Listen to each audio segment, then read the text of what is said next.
What the moon brings. I hate the moon. I am afraid of it. For when it shines on certain scenes familiar and loved, it sometimes makes them unfamiliar and hideous. It was in the spectral summer, when the moon shone down on the old garden where I wandered. The spectral summer of narcotic flowers and humid seas of foliage that bring wild and many-colored dreams. And as I walked by the shallow crystal stream, I saw unwanted ripples, tipped with yellow light, as if those placid waters were drawn on in resistless currents to strange oceans that are not in the world, silent and sparkling, bright and baleful. Those moon-cursed waters hurried I knew not whither, whilst from the embowered banks white lotus blossoms fluttered one by one in the opiate night wind, and dropped despairingly into the stream, swirling away horribly under the arched carven bridge, and staring back with a sinister resignation of calm dead faces.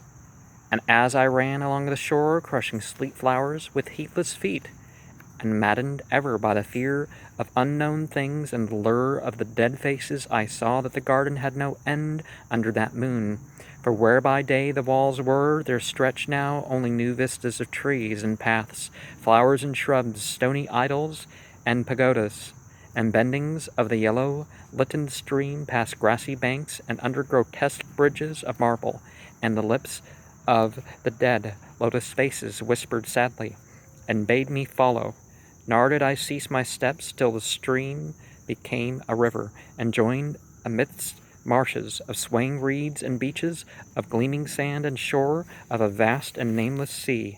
Upon that sea the hateful moon shone, and over its unvocal waves weird perfumes breathed, and as I saw therein the lotus faces vanish, I longed for nets that I might capture them, and learn from them the secrets which the moon had brought upon that night, when the moon went over to the west, and the still tide ebbed from the sullen shore.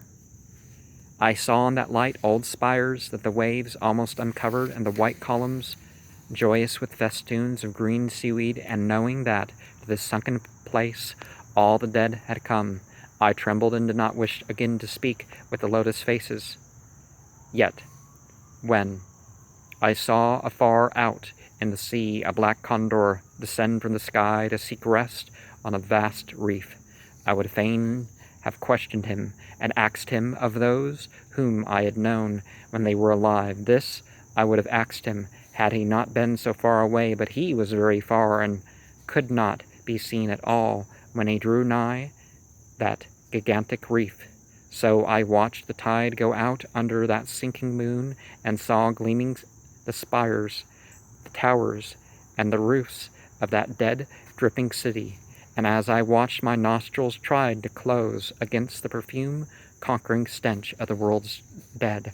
For truly, in this unplaced and forgotten spot had all the flesh of the churchyards gathered, for puffy sea worms to gnaw and glut upon. Over these horrors the evil moon now hung very low, but the puffy worms of the sea need no moon to feed by, and as I watched the ripples that told of the writhing of worms beneath, I felt a new chill from afar out, whither the condor had flown, as if my flesh had caught a horror before my eyes had seen it.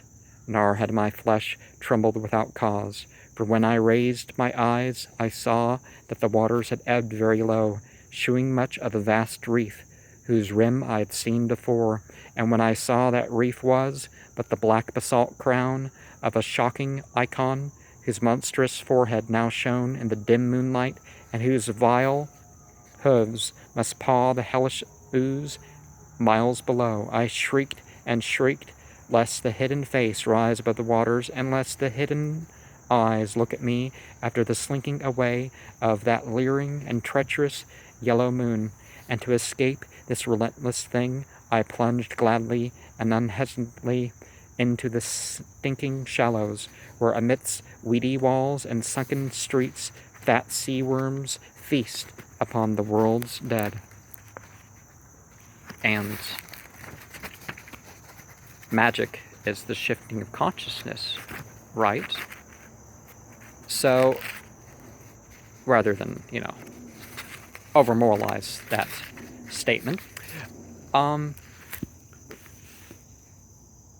let's think of vibrations. They're just different perceptions. Our brains and our bodies have over 50 opioids, as the term applies. That's these chemicals that allow us to have all the sensual and psychiatric highs of drugs, and even without them. Now, there's certain healthy practices that one can do without intoxication that can help manipulate these things. Apples and pears have a chemical that marijuana shares. We have a place in our brain that processes that. Well, our brain processes a lot of things, but a lot of drugs mimic stuff. But anyways, these different perceptions, it can seem totally strange. But we're meant to perceive things in different ways. We may not be conscious of these things at all times, but it's important to be aware and maybe, experience here and there. I'm not saying you have to go off and do drugs or anything like that, but life is a sensual, psychiatric thing. Let's not denigrate the mind or the body, or just take full advantage of these vehicles that we take part in. Just vehicle isn't it. You're more than a human being.